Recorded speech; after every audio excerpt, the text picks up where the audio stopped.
حج البيت من استطاع إليه سبيلا ومن كفر فإن الله غني عن العالمين قال الله عز وجل.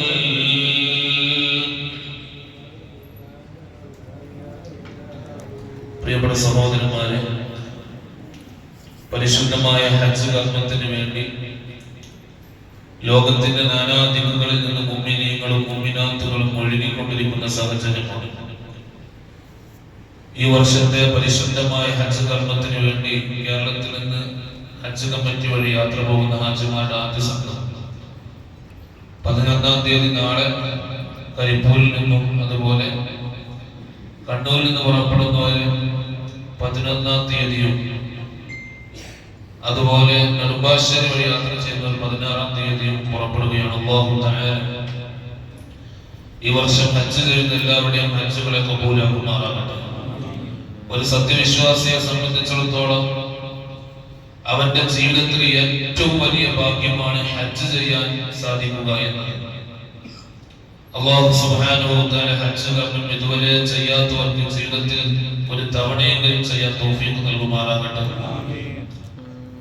ചെയ്തവർക്ക് ഒരുപാട് തവണ ഇനിയും ചെയ്യാനുള്ള ആരോഗ്യവും സമ്പത്തും വഴി രൂപത്തിലുള്ള എല്ലാ ഭാഗ്യങ്ങളും അതിലേക്കുള്ള എല്ലാ തൗഫീഖുകളെയും അല്ലാഹു തആല ജീവിതത്തിലേക്ക് അടുപ്പിക്കുമാറാകട്ടെ. ആമീൻ. യഥാർത്ഥത്തിൽ ഹജ്ജ് യാത്രയെ സംബന്ധിച്ചിടത്തോളം അതിനേക്കാളും ഭാഗ്യം നിറഞ്ഞ ഒരു യാത്ര ജീവിതത്തിൽ ഇല്ല എന്നതാണ് പ്രഥമമായ കാര്യം. കാരണം എന്തെന്ന് വെച്ചാൽ ഒരു ഹജ്ജ് യാത്രയെ സംബന്ധിച്ചിടത്തോളം അതിൽ എണ്ണിത്തിട്ടപ്പെടുത്താൻ കഴിയാത്തത്രത്തോളം നന്മകളും സൗഭാഗ്യങ്ങളും പുണ്യങ്ങളും സമ്പാദിച്ചു കൂടാൻ സാധിക്കും എന്നുള്ളതാണ്. ഹജ്ജ് യാത്രയിലൂടെ പ്രധാനപ്പെട്ട 3 കാര്യങ്ങളാണ് ഒരു ഹാജി കൈവരിക്കുന്നത്. 3 കാര്യങ്ങൾ. ഒന്ന്, പരിശുദ്ധമായ ഹജ്ജ് കർമ്മം നിർവഹിക്കാൻ സാധിക്കുക. അതുപോലെ രണ്ടാമത്തെ കാര്യം ഉംറ കർമ്മം നിർവഹിക്കാൻ സാധിക്കുക. മൂന്നാമത്തെ കാര്യം ആദരവായ ഹബീബുന ത്വഹ റസൂലുള്ളാഹി സ്വല്ലല്ലാഹു അലൈഹി വസല്ലമ തങ്ങളുടെ പരിശുദ്ധമായ റൗള ശരീഫിലേക്ക് പോയി സിയാറത്ത് ചെയ്യാൻ ഭാഗ്യം ലഭിക്കുക. ഈ 3-ൽ ഒരു കാര്യം തന്നെ ഒരു മനുഷ്യന് ചെയ്യാൻ ഭാഗ്യമുണ്ടായാൽ അവൻ സ്വർഗത്തിന്റെ അധികാരമായി മാറും. ഈ 3-ൽ ഒന്ന് ചെയ്താൽ, ഹജ്ജോ അതല്ലെങ്കിൽ ഉംറയോ അതല്ലെങ്കിൽ സിയാറത്തോ ചെയ്താൽ തന്നെ സ്വർഗത്തിലേക്ക് ആ മനുഷ്യന് പ്രവേശിക്കാനുള്ള കാരണമായി തീർന്നു. എന്നാൽ ഒരു ഹാജിയെ സംബന്ധിച്ചിടത്തോളം അയാളെ ഈ 3 കാര്യങ്ങളും ചെയ്യുമ്പോൾ അയാൾക്ക് സ്വർഗപ്രവേശനം ഒരു നിലക്ക് നമ്മൾ ആലോചിക്കുകയാണെങ്കിൽ, അതിന്റെ ശേഷം നല്ല ജീവിതം നയിക്കുകയാണെങ്കിൽ സ്വർഗപ്രവേശനം നിർബന്ധമായി തീരും. ആ മനുഷ്യന് കലിമ ചൊല്ലി മരിക്കാനും സാധ്യമാകും. അല്ലാഹു തആല നമുക്കൊക്കെ ഉന്നത ഭാഗ്യം നൽകി അനുഗ്രഹിക്കുമാറാകട്ടെ. എന്റെ പ്രിയപ്പെട്ട സഹോദരന്മാരെ, പരിശുദ്ധമായ മസ്ജിദുൽ ഹറാമിൽ എത്തിച്ചേരൽ തന്നെ മതിയാകും ഒരു മനുഷ്യന്റെ ജീവിതം രക്ഷപ്പെടാൻ. പരിശുദ്ധമായ മസ്ജിദുൽ ഹറാമിലേക്ക് ഒരു മനുഷ്യൻ ചെന്നുപെട്ടാൽ തന്നെ അവന്റെ ജീവിതം രക്ഷപ്പെടാൻ കാരണമാണ്. അല്ലാഹുവിന്റെ പരിശുദ്ധമായ ഖുർആനിലെ സൂറത്ത് ആൽ ഇംറാൻ 97-ാമത്തെ ആയത്ത്, ബിസ്മില്ലാഹിർ റഹ്മാനിർ റഹീം, ഇന്ന അവ്വല ബൈതിൻ wudi'a ലിൻ-നാസി ലല്ലദീ ബിബക്കത മുബാറകൻ വഹുദൻ ലിൽ-ആലമീൻ. ഇന്ന അവ്വല ബൈതിൻ wudi'a ലിൻ-നാസി ലല്ലദീ ബിബക്ക. ഈ ലോകത്തിലുള്ള ജനങ്ങൾക്ക് ആദ്യമായി അല്ലാഹു തആല പടക്കുന്ന ഭവനം പരിശുദ്ധമായ കഅബാലയത്തെയാണ്. പരിശുദ്ധമായ മസ്ജിദുൽ ഹറാം ഉൾക്കൊള്ളുന്ന മക്കയിലുള്ള പരിശുദ്ധമായ കഅബാലയത്തെയാണ്. എങ്ങനെയാണ് അല്ലാഹു തആല പരിശുദ്ധമായ കഅബാലയത്തെ അതുമായി ബന്ധപ്പെട്ട് കിടക്കുന്ന മസ്ജിദുൽ ഹറാമിനെ അല്ലാഹു തആല ഉണ്ടാക്കുന്നത്? മുബാറകൻ വഹുദൻ ലിൽ-ആലമീൻ. ലോകർക്ക് മുഴുവനും ഹുദയായിട്ട്, സന്മാർഗമായിട്ട്, ബറക്കത്തിന്റെ ലേഹമായിട്ടാണ് അല്ലാഹു സുബ്ഹാനഹു വ തആല പരിശുദ്ധമായ കഅബാലയത്തെയും അതുപോലെ മസ്ജിദുൽ ഹറാമിനെയും അല്ലാഹു തആല പടക്കുന്നത്. ഈ ആയത്തുകൾ ഓതുമ്പോൾ നമ്മുടെ ഹൃദയങ്ങളിലേക്ക് പരിശുദ്ധമായ കഅബാലയത്തിന്റെ ഫോട്ടോ ഇങ്ങനെ കടന്നു വരികയാണ്. ഇതുമായി ചർച്ച വെക്കുമ്പോൾ മഹാന്മാരായിരിക്കുന്ന ഹാജിമാരെ ഒരുപോലെയുള്ള വസ്ത്രങ്ങൾ ധരിച്ചുകൊണ്ട് ഇടത് ഭാഗത്തേക്ക് കഅബയെ വെച്ചുകൊണ്ട് ആ പരിശുദ്ധമായ മത്വാഫിലൂടെ തവാഫ് ചെയ്യുന്ന ചിത്രങ്ങൾ ഹൃദയത്തിലേക്ക് കടന്നു വരികയാണ്. എന്നിട്ട് അല്ലാഹുവിന്റെ പരിശുദ്ധമായ ഖുർആൻ പറയുന്നു ഫീഹി ആയാതുൻ ബയ്യിനാത്ത്. ഈ പരിശുദ്ധമായ മസ്ജിദുൽ ഹറാം അതുപോലെ കഅബാലയം അതിൽ ഒരുപാട് ദൃഷ്ടാന്തങ്ങളുണ്ട്. ബയ്യിനാത്തുൻ വ്യക്തമായ ദൃഷ്ടാന്തങ്ങളുണ്ട്. മഖാമു ഇബ്രാഹിം, അവിടെയല്ലയോ പരിശുദ്ധമായ മഖാം ഇബ്രാഹിം സ്ഥിതി ചെയ്യുന്നത്. വമൻ ദഖലഹു കാന ആമിനാ. ഞാൻ എന്റെ പ്രഭാഷണത്തിന്റെ ആദ്യമേ പറഞ്ഞു വെച്ചുവല്ലോ, ഒരാള് പരിശുദ്ധമായ മസ്ജിദുൽ ഹറാമിൽ എത്തിച്ചാൽ തന്നെ മതിയാകും ഒരു മനുഷ്യന്റെ ജീവിതം രക്ഷപ്പെടാൻ. അതാണ് പരിശുദ്ധമായ ഖുർആൻ പറഞ്ഞത്. വമൻ ദഖലഹു, ആരെങ്കിലും പരിശുദ്ധമായ മസ്ജിദുൽ ഹറാമിലേക്ക് പ്രവേശിച്ചു കഴിഞ്ഞാൽ, കഅബയിൽ നിലകൊള്ളുന്ന സ്ഥലത്തേക്ക് പ്രവേശിച്ചു കഴിഞ്ഞാൽ, കാന ആമിനാ, അവൻ നിർഭയവാനായി തീരുന്നതാണ്. രണ്ട് രൂപത്തിലാണ് നിർഭയവാനാവുക. ഒന്നാമത്തെ നിർഭയത്വം എന്ന് പറഞ്ഞാൽ മസ്ജിദുൽ ഹറാമിന്റെ പരിസരത്ത് വെച്ച് ഒരാളും അങ്ങോട്ടും ഇങ്ങോട്ടും കൊലപാതകമോ സംസാരങ്ങളോ ഉണ്ടാകൂല. ഒരു ശത്രുവിനെ കണ്ടാൽ അവിടുന്ന് തല്ലിടാൻ പറ്റൂല. ഒന്നാമത്തത് ആമിനാണ്. നമ്മുടെ ശരീരത്തിന് പ്രൊട്ടക്ഷൻ ലഭിക്കുന്ന ഇടമാണ് പരിശുദ്ധമായ മസ്ജിദുൽ ഹറാമിന്റെ മുറ്റം. രണ്ടാമത്തെ നിർഭയത്വം എന്ന് പറഞ്ഞാൽ അല്ലാഹുവിന്റെ ശിക്ഷയില്ലാതെ സ്വർഗത്തിലേക്ക് പോകാനുള്ള കാരണമാണ് ആ മസ്ജിദുൽ ഹറാമിൽ ചെന്ന് പരിശുദ്ധമായ മത്വാഫിലൂടെ പരിശുദ്ധമായ തവാഫും നമസ്കാരങ്ങളും ഇസ്തിഗ്ഫാറും ചെയ്യലെന്ന് മഹാനായ അല്ലാമ ഇബ്നു കസീർ റളിയല്ലാഹു തആല തങ്ങൾ ഈ ആയത്തിന്റെ വിശദീകരണത്തിൽ ആ തഫ്സീറിൽ പറയുന്നത് കാണാം. വലില്ലാഹി അലന്നാസി ഹിജ്ജുൽ ബൈത്തി മൻ ഇസ്തതാഅ ഇലൈഹി സബീലാ. ആ കഅബയിലേക്ക് വഴിയാലും മുതലാലും അതുപോലെ ശാരീരികമായും കഴിവുള്ളവർക്ക് ഹജ്ജ് ചെയ്യൽ നിർബന്ധമായ കാര്യമാണ്. വലില്ലാഹ്, അല്ലാഹു നിർബന്ധമായി ചെയ്തു കൊടുക്കണം. അലന്നാസ്, മനുഷ്യന്മാർ നിർബന്ധമായും ഹജ്ജ് ചെയ്യണം. ഇലൈഹി സബീലാ, വഴിയാലും മുതലാലും അതുപോലെ തടിയാലുമെല്ലാം കഴിവുള്ളവർ നിർബന്ധമായും ഹജ്ജ് ചെയ്യേണ്ടതാണ്. വമൻ കഫറ ഫഇന്നല്ലാഹ ഗനിയ്യുൻ അനിൽ ആലമീൻ.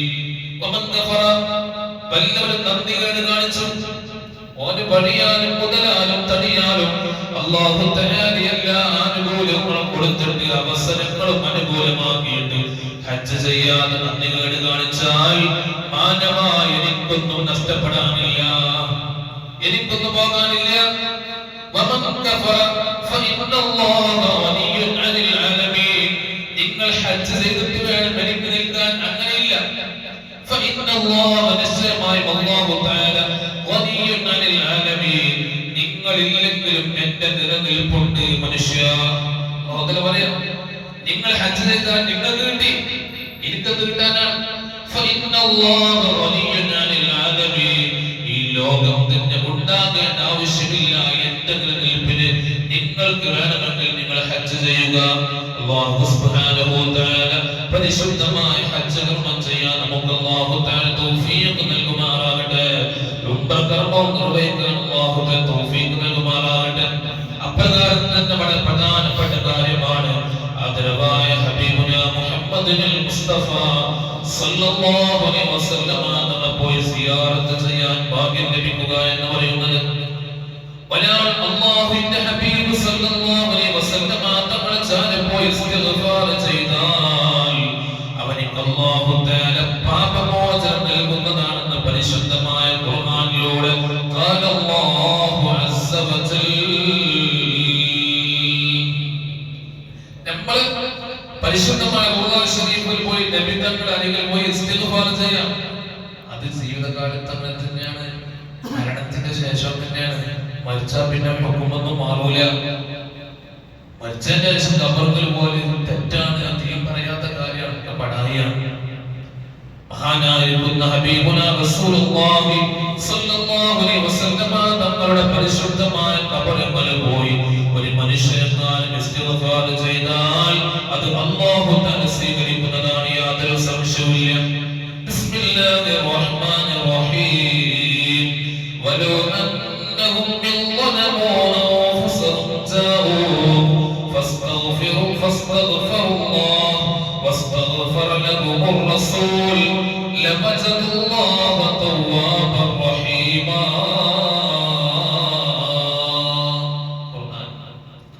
വലൗ അന്നഹും ളലമൂ അൻഫുസഹും ജാഊക, നബിയേ നിങ്ങൾ അരികിലേക്ക് പാപത്തിന്റെ ഭാണ്ഡവുമായി ജനങ്ങൾ വരികയാണ്. ഒരുപാട് തെറ്റുകൾ ചെയ്തു പോയി, സ്വന്തം ശരീരത്തിനോട് അക്രമം ചെയ്തു, തിന്മകൾ ചെയ്തു പോയി. ആ മനുഷ്യന്മാർ നബിയെ അങ്ങയുടെ ചാരിലേക്ക് വരുന്നു. എന്നിട്ട്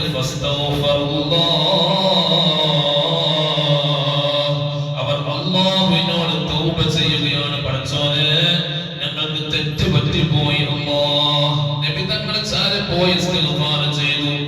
അങ്ങനെ വസ്തഗ്ഫറ ലഹുമുർ റസൂൽ, അവർക്ക് വേണ്ടി നബി തങ്ങൾ ശഫാഅത്ത് ചെയ്യുകയും ചെയ്താൽ ലവജദുല്ലാഹ തവ്വാബർ റഹീമാ, നിശ്ചയമായി ആ മനുഷ്യന്മാര് അല്ലാഹുവിനെ എത്തിക്കുന്നതാണ് തവ്വാബ, അവർ ദോഷങ്ങൾ മുഴുവനും പൊറുക്കപ്പെടുന്നതായ നിലക്ക് റഹീമ, കരുണാനിധിയുമായിട്ട് അല്ലാഹുവിനെ എത്തിക്കുന്നതാണ്. നബിയെ നിങ്ങളെ ചാരവെന്ന മുഅ്മിനീങ്ങൾ പടച്ചോനെ എനിക്ക് തെറ്റ് പറ്റിപ്പോയ റബ്ബേ എന്ന് മനമൊരുങ്ങി ദുആ ചെയ്ത് നിങ്ങൾ ആ മനുഷ്യന് വേണ്ടി ശഫാഅത്ത് കൂടി ചെയ്താൽ ആ മനുഷ്യന്മാരെ തൗബ അല്ലാഹു സ്വീകരിക്കും. ഞാൻ അവർക്ക് റഹ്മത്ത് ചൊരിയും അല്ലാഹുവിന്റെ പരിശുദ്ധമായ ഖുർആൻ. അപ്പോൾ നമ്മൾ പറയുന്ന ആൾക്കാർ പറയും അത് നബിയുടെ ഹയാത്ത് കാലത്താണ്, മരണശേഷമുള്ള വിഷയമില്ല പറഞ്ഞത്. അങ്ങനൊന്നുമില്ല. നബി തങ്ങൾ ശഫാഅത്ത് മരണശേഷമുണ്ട്. മഹാനായിരിക്കുന്ന ഹബീബുന മുഹമ്മദുൽ മുസ്തഫ സല്ലല്ലാഹു അലൈഹി വസല്ലമ തങ്ങൾ പറഞ്ഞുവല്ലോ, മൻ സാറ ഖബ്രി വജബത് ലഹു ശഫാഅതി. മൻ സാറ ഖബ്രി, എന്റെ ഖബറാനുകൾ സിയാറത്ത് ചെയ്താൽ, അത് സിയാറത്ത്. മൻ സാറ ഖബ്രി, എന്റെ ഖബറാനുകൾ സിയാറത്ത് ചെയ്താൽ വജബത് ലഹു ശഫാഅതി, എന്റെ ശഫാഅത്ത് അവനിക്ക് നിർബന്ധമാണ്. ആദരവായ ഹബീബുന മുഹമ്മദുൽ മുസ്തഫ സല്ലല്ലാഹു അലൈഹി വസല്ലം. അപ്പോൾ എന്ത് കിട്ടി? നബി തങ്ങളെ പോയി ഇസ്തിഗ്ഫാർ ചെയ്താൽ, നബി തങ്ങൾ വഫാത്തിന് ശേഷം ഖബറിൽ പോയി സിയാറത്ത് ചെയ്താൽ ആ മനുഷ്യർക്ക് വേണ്ടി അല്ലാഹു തആല ആ മനുഷ്യർക്ക് പൊരുത്തപ്പെട്ടു കൊടുക്കും. ഇസ്തിശ്ഫാഇ ഹബീബിന സല്ലല്ലാഹു അലൈഹി വസല്ലം ലവജദുല്ലാഹ തവ്വാബർ റഹീമാ. ഉംറയിലും ഹജ്ജിലും എല്ലാത്തിനും സിയാറത്തിന് വേണ്ടി പോകാറുണ്ട്. അല്ലാഹു തആല മുത്തനബിന്റെ ശഫാഅത്ത് ലഭിച്ച് നമുക്ക് തൗഫീഖ് നൽകുമാർ, ഉൾപ്പെടാൻ തൗഫീഖ് നൽകുമാറാകട്ടെ. മാത്രമല്ല ഹജ്ജ് കർമ്മത്തിൽ ലഭിക്കുന്ന ഏറ്റവും ഒരു സുന്ദരമായ ഭാഗ്യമാണ് പരിശുദ്ധമായ മസ്ജിദുൻ നബവിയിൽ വെച്ച് 40 നിസ്കാരങ്ങളിൽ പങ്കെടുക്കാൻ ഭാഗ്യം ലഭിക്കുക എന്നത്. ഉംറക്ക് പോയാൽ കിട്ടൂല. 3-4 ദിവസത്തെ 2-3 ദിവസത്തെ മദീനത്ത് നിൽക്കാൻ കഴിയും. 5, 10, 15, 20 4 ദിവസം നിന്നാൽ തന്നെ നമുക്ക് 20 നിസ്കാരങ്ങളുടെ പങ്കെടുക്കാൻ കഴിയും. ഹജ്ജിന് പോയാൽ അങ്ങനെയല്ല. 40 നിസ്കാരങ്ങളിൽ പങ്കെടുക്കാൻ 8 ദിവസമെങ്കിലും പരിശുദ്ധമായ മദീനയിൽ നമുക്ക് നിൽക്കാൻ സാധിക്കുന്നതാണ്. ആരെങ്കിലും പരിശുദ്ധമായ മസ്ജിദുൻ നബവിയിൽ വെച്ച് 40 നിസ്കാരങ്ങളിൽ പങ്കെടുത്തു കഴിഞ്ഞാൽ അവനിക്ക് നരകമില്ല എന്ന് മഹാനായ ഹബീബുന മുഹമ്മദുൽ മുസ്തഫ. മൻ സല്ല ഫീ മസ്ജിദി, എന്റെ ഈ പരിശുദ്ധമായ മസ്ജിദുൻ നബവിയിൽ വെച്ച് വല്ലവൻ നിസ്കരിച്ചാൽ 40 സ്വലാത്ത്, 40 നിസ്കാരങ്ങൾ നിസ്കരിച്ചാൽ, ഫർളായ 40 നിസ്കാരങ്ങൾ നിസ്കരിച്ചാൽ ലാ യഫൂതുഹു സ്വലാത്തു, ഒരൊറ്റ നിസ്കാരം നഷ്ടപ്പെട്ടു പോകരുത്. അങ്ങനെ 40 ഫർള് നിസ്കാരങ്ങൾ നിസ്കരിച്ചാൽ കുതിബത് ലഹു ബറാഅത്തുൻ മിനന്നാർ, അവനിക്ക് രേഖപ്പെടുത്തപ്പെടുന്നതാണ് അവൻ നരകത്തിൽ നിന്ന് മോചിതനാണെന്ന്. വബരിഅ മിനൻ നിഫാഖ്, അവനിൽ പിന്നീട് കാപട്യം ഉണ്ടാകൂല എന്ന് ആദരവായ ഹബീബുന മുഹമ്മദുൽ മുസ്തഫ സല്ലല്ലാഹു അലൈഹി വസല്ലം. ഈ ഭാഗ്യം ആൾക്കാരെ ഹാജിമാരെ അപ്പോൾ എല്ലാം കിട്ടുന്നുണ്ട്. മൂന്ന് കാര്യങ്ങൾ ഒരുപോലെ സമ്മിശ്രം ചെയ്യപ്പെട്ടാൽ അവർ പിന്നെ സ്വർഗത്തിന്റെ അഹലുകാരല്ലാതെ പിന്നെ ആരാണ്? അല്ലാഹുവേ, ഞങ്ങളിൽ നിന്ന് ഒരുപാട് ആളുകൾ പരിശുദ്ധമായ ഹജ്ജ് കർമ്മത്തിന് വേണ്ടി പോകുന്നുണ്ട്. അല്ലാഹുവേ, അവർക്ക് ആ ഉന്നതമായ ഭാഗ്യം നൽകണേ തമ്പുരാനെ. ഹജ്ജ് ചെയ്ത് ഞങ്ങളുടെ കുടുംബത്തിൽ നിന്ന് ബന്ധുക്കാർ ഒരുപാട് ആളുകളുണ്ട്. അവർക്കും ആ ഉന്നതമായ ഭാഗ്യം നൽകണേ അല്ലാഹ്. മാത്രമല്ല, നബി തങ്ങൾ നിർമ്മിച്ച പരിശുദ്ധമായ മസ്ജിദുൽ ഖുബായിൽ പോയി നിസ്കരിക്കാം. അവിടുത്തെ മസ്ജിദുൽ ഖിബ്ലത്തൈൻ അവിടെ പോയി നിസ്കരിക്കാം. മാത്രമല്ല, പരിശുദ്ധമായ ഉഹദിന്റെ രണാങ്കളത്തിൽ അസദുലില്ലാഹി സയ്യിദുനാ ഹംസ റളിയല്ലാഹു തആല തങ്ങളെ പോലുള്ള മഹാരഥന്മാരെ ഖബറുകൾ പോയി സിയാറത്ത് ചെയ്യാം. ബദർ കാണാമല്ലോ, ആ മഹാന്മാരെ പോയി തവസ്സുലാക്കാം, ഇസ്തിഗാസ ചെയ്യാം.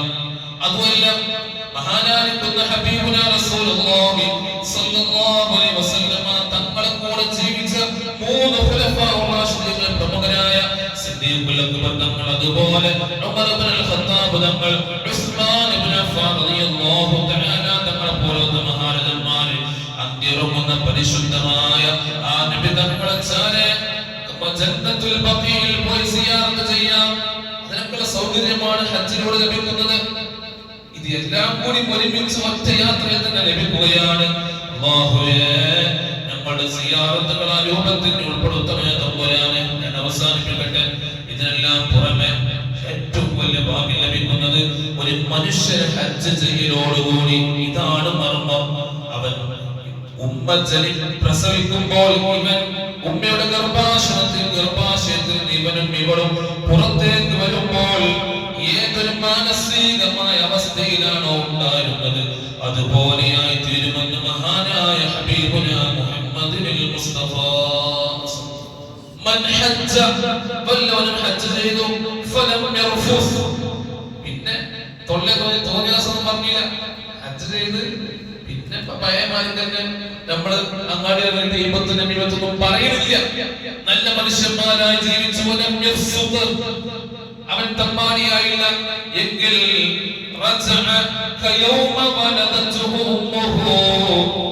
അവന്റെ ഉമ്മ അവനെ പ്രസവിച്ചപ്പോൾ അവന്റെ മാനസിക അവസ്ഥ ഏതുപോലെയായിരുന്നു അതുപോലെ അവൻ മടങ്ങുമെന്ന ആദരവായ ഹബീബുനാ മുഹമ്മദുൽ മുസ്തഫ. അത് കിട്ടണമെങ്കിൽ ആകെ നമ്മുടെ കടപാടൊക്കെ തീർക്കണം. വാട്സപ്പിൽ ഇങ്ങനെ ബ്രോഡ്കാസ്റ്റർ ഉണ്ടാകും, ഹജ്ജിന് പോകുകയാണെങ്കിൽ പൊരുത്തപ്പെട്ട് അതുപോലെ. അല്ലെങ്കിൽ തൽക്കാലം വിളിച്ചാണ്ട് അവിടുന്ന് ആൾക്കാരോട് പൊരുത്തം വിളിച്ചാൽ പോരാ. വാട്സപ്പിലത്തെ മെസ്സേജ് പോരാ. നമ്മൾ ആരെയാണോ വേദനിപ്പിച്ചത് അവരെ പോയി കാണണം, പൊരുത്തപ്പെട്ട്. എല്ലാ പൊരുത്തപ്പെടിക്കേണ്ട കടപാടുകൾ എല്ലതും പറഞ്ഞിട്ട് വേണം പോകാൻ. അല്ലാതെ പോയാൽ ഈ പറയപ്പെട്ട ദറജ ലഭിക്കുകയില്ല. ഞാൻ പറയട്ടെ, മാത്രവുമല്ല, നമുക്ക് ഹജ്ജിന് പോകാൻ ഭാഗ്യം ഈ വർഷം ലഭിക്കാത്തവരാണ്. അപ്പൊ നമ്മളെ മേൽ കടമയുണ്ട്. ഹജ്ജിന് പോകുന്ന ആളുകളോട് ദുആ കൊണ്ട് വസിയത്ത് ചെയ്യുക. വളരെ ഉത്തരം കിട്ടുന്ന പരിശുദ്ധമായ അറഫാ സംഗമമുണ്ടല്ലോ, അവിടെ ദുആ ചെയ്യുമ്പോൾ സാധുവിനെ മറന്നു പോകരുത് കേട്ടോ. പരിശുദ്ധമായ കഅബയെ കാണുമ്പോൾ എന്ത് ചോദിച്ചാലും ഉത്തരം കിട്ടുന്ന സമയമാണ്. ആ സമയത്ത് എന്നെ മറന്നു പോകരുത്. പരിശുദ്ധമായ മതാഫിൽ വെച്ച് ദുആ ചെയ്യുമ്പോൾ എന്നെ മറന്നു പോകില്ല. മഹാനായ ഹബീബുനാ റസൂലുള്ളാഹി സ്വല്ലല്ലാഹു അലൈഹി വസല്ലമ തങ്ങളുടെ ആ മസ്ജിദുൻ നബവിയിലെ റൗളത്തുൻ മിൻ റിയാദിൽ ജന്ന എന്ന് പറയുന്ന സ്ഥലത്ത്, സ്വർഗ്ഗത്തിലെ അതേ സ്ഥലം, അത് അങ്ങനെ സ്വർഗ്ഗത്തിലേക്ക് ഉയർത്തപ്പെടും. അവിടുന്ന് എന്ത് ചോദിച്ചാലും മറുപടി ലഭിക്കുമ്പോൾ എന്നെ മറന്നു പോകരുത്, എന്റെ ഉമ്മയും ബാപ്പയും മറന്നു പോകരുത്, എനിക്ക് വേണ്ടി ദുആ ചെയ്യണേ എന്ന് പറയണം. അറഫാ സംഗമത്തിൽ കോടാനുകോടി ലക്ഷക്കണക്കിന് വരുന്ന ഹാജിമാർ ദുആ ചെയ്യുമ്പോൾ അല്ലാഹ് മറുപടി കൊടുക്കുന്ന സമയമാണ്. എന്നെ മറന്നു പോകരുത് കേട്ടോ, വസിയത്ത് ചെയ്യണം. സയ്യിദുനാ ഉമർ ഇബ്നുൽ ഖത്താബ് തങ്ങൾ പറയുന്നു, ഇസ്തഗ്ദത്തു നബിയ്യ സ്വല്ലല്ലാഹു അലൈഹി വസല്ലം ഫിൽ ഉംറ. ഞാൻ ഒരിക്കൽ നബി തങ്ങൾ ആ ചാരെ പോയി ചോദിച്ചു, നബിയേ, ഞാൻ ഇന്ന് ഉംറക്ക് പോകട്ടെ, സമ്മതം തരുമോ? ഉംറക്ക് പോകട്ടെ നബിയെ, സമ്മതം തരുമോ? ഫഅദിന ലി വഖാൽ, നബി തങ്ങൾ എനിക്ക് ഉംറക്ക് സമ്മതം തന്നു. എന്നിട്ട് നബി തങ്ങൾ പറഞ്ഞു, ലാ തൻസനാ യാ അഖീ മിൻ ദുആഇക. ലാ തൻസനാ എന്നെ മറക്കരുത് ഉമറേ യാ അഖി എന്റെ കൂട്ടുകാരനായ ഉമറേ എന്നെ നീ മറക്കരുത് മിൻ ദുആഇക് നിങ്ങളുടെ പ്രാർത്ഥനയിൽ എന്നെ മറക്കരുത് ഉമറേ എന്ന് മഹാനായ ഹബീബുന മുഹമ്മദുൽ മുസ്തഫ ആരാ പറഞ്ഞത് ഇന്നെ മറക്കരുത് നബി തങ്ങളാ പറയുന്നത് ഉമർ തങ്ങളോട് ഫഖാല ഉമർ തങ്ങൾ പറയുന്നു റബ്ബേ എന്റെ ഹബീബ് സല്ലല്ലാഹു അലൈഹി വസല്ലം തങ്ങൾ പറഞ്ഞ വാചകമുണ്ടല്ലോ ഫഖാല കലിമതൻ മാ യസുറുനി അന്നലി ബിഹ ദുനിയാ ദുനിയാവ് മുഴുവനും എന്റെ കയ്യിൽ വെച്ചിരുന്നാലും എന്റെ ഹബീബിന്റെ ആ വാചകത്തോളം എനിക്ക് സന്തോഷം പിന്നീട് മറ്റൊന്നും വരികയില്ല. അത് വല്ലാത്തൊരു സന്തോഷമാണ് എന്റെ മനസ്സിൽ കൊത്തിവെക്കപ്പെട്ടത്. ദുനിയാവ് മുഴുവനും എന്റെ കയ്യിൽ കൊണ്ടുവച്ചിരുന്നാലും എന്റെ ഹബീബ് സല്ലല്ലാഹു അലൈഹി വസല്ലം തങ്ങളുടെ ആ വാചകം പറഞ്ഞപ്പോൾ എന്റെ മനസ്സിൽ എന്തൊരു സന്തോഷമാണോ വന്നത്, അതിനേക്കാളും സന്തോഷം പിന്നീട് ഞാൻ അനുഭവിച്ചിട്ടില്ല എന്ന് മഹാനായ സയ്യിദുനാ ഉമർ ഇബ്നുൽ ഖത്താബ് റളിയല്ലാഹു അൻഹു. അതുകൊണ്ട് നമ്മുടെ നാടുകളിൽ നിന്ന്, കുടുംബത്തിൽ നിന്ന്, ബന്ധുക്കാരിൽ നിന്ന് ഹജ്ജിന് വേണ്ടി പോകുന്നവരോട് പറയണം, നിങ്ങൾക്ക് വേണ്ടി ദുആ ചെയ്യണം. ഈ വർഷം നിങ്ങൾ പോകാണ്, അടുത്ത വർഷം എനിക്കും പോകണോ. പരിശുദ്ധമായ കഅബാലയത്തിലേക്ക് പോയി പരിശുദ്ധമായ ഹജറുൽ അസ്വദ് ചുംബിച്ച് സഫാ മർവകൾക്കിടയിൽ സഈ ചെയ്ത് അറഫയിൽ സംഗമിച്ച് മുസ്ദലിഫയിൽ മബീത് ചെയ്ത് പരിശുദ്ധമായ ഹജ്ജ് ഉംറയും ചെയ്ത് അവസാനം ഹബീബിന്റെ ചാര പോയി. ഇതുവരെ നമ്മൾ കാണാത്ത പച്ചക്കുബയുടെ കിടക്കുന്ന ഹബീബ് സല്ലല്ലാഹു അലൈഹി വസല്ലം ഫോട്ടോയിൽ മാത്രം കണ്ട റൗള ശരീഫ് അതിന്റെ ഉള്ളിലൂടെ കടന്നു പോകുമ്പോൾ മോഹം തോരമുണ്ട്. ആ തോരത്തിലൂടെ നോക്കുമ്പോൾ മനസ്സിന്റെ ഉള്ളിൽ നിന്നോ കൊത്തിവെച്ച ഹബീബിന്റെ പരിശുദ്ധമായ ആ ഖബർ ശരീഫിൽ പോയി സലാം പറയണം. സിദ്ദീഖ് തങ്ങളോട് സലാം പറയണം, ഉമർ തങ്ങളോട് സലാം പറയണം. അതുപോലെ തന്നെ പരിശുദ്ധമായ ആ ഖബർ ശരീഫിൽ ഉസ്മാൻ തങ്ങളോട് സലാം പറയണം, ഫാത്തിമ ബീവിയോട് സലാം പറയണം. ആ മഹാരഥന്മാരെ പോയി സിയാറത്ത് ചെയ്യാൻ എന്റെ തൗഫീഖിന് വേണ്ടി നിങ്ങൾ ദുആ ചെയ്യണം. അതും കൂടി പറയാം. അല്ലാഹുവേ ആ പരിശുദ്ധമായ കർമ്മങ്ങൾ ചെയ്യാൻ ഞങ്ങൾക്ക് നീ തൗഫീഖ് നൽകണേ അല്ലാഹുവേ. അത് ചെയ്തവരെ പക്കൽ നിന്ന് കാമിലായ രൂപത്തിൽ നീ കബൂലാക്കണേ അല്ലാഹ്. ഞങ്ങളുമായി ബന്ധപ്പെട്ട ഒരുപാട് ആളുകൾ ഈ വർഷം പരിശുദ്ധമായ ഹജ്ജും ഉംറക്കും സിയാറത്ത് കർമ്മത്തിന് വേണ്ടി പോകുന്നുണ്ട് റബ്ബേ. തടിക്ക് നല്ല ആഫിയത്ത് കൊടുത്ത് ഉദ്ദേശിച്ചതിനേക്കാൾ ഉപരിയായി എല്ലാ കർമ്മങ്ങളും റാഹത്തായി ചെയ്ത് നാട്ടിലേക്ക് തിരികെ വരാൻ അവർക്ക് നീ തൗഫീഖ് നൽകണേ അല്ലാഹ്. മനസ്സിന്റെ ഉള്ളിൽ ഒരുപാട് ആഗ്രഹവുമായി ഒരുപാട് ആളുകൾ ഹജ്ജ് കർമ്മത്തിന് വേണ്ടി റബ്ബേ നിന്നോട് ദുആ ചെയ്യുന്നവരുണ്ട് റബ്ബേ. അവർക്കൊക്കെ മരണത്തിനു മുമ്പ് പരിശുദ്ധമായ കർമ്മം നിർവഹിക്കാൻ നീ തൗഫീഖ് നൽകണേ അല്ലാഹ്. അതുപോലെ നമ്മുടെ പള്ളിക്ക് വേണ്ടി ഹജ്ജിന് വേണ്ടി പോകുന്ന കുടുംബം 5000 രൂപ സംഭാവന ചെയ്തിട്ടുണ്ട്. അല്ലാഹുവേ ആ സദഖ നീ കബൂലാക്കണേ അല്ലാഹ്.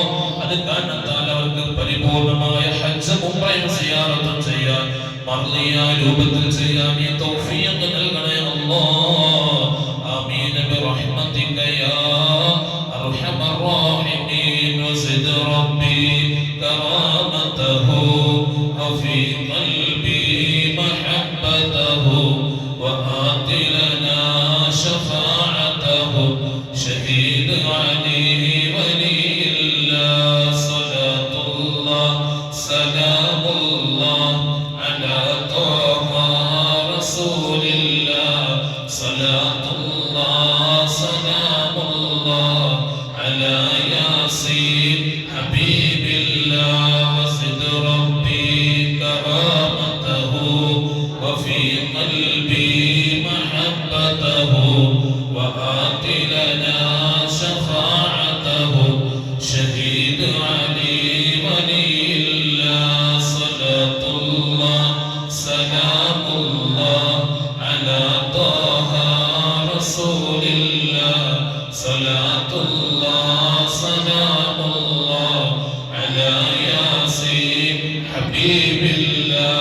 وزد ربي كرامته وفي قلبي محبته وآت لنا شفاعته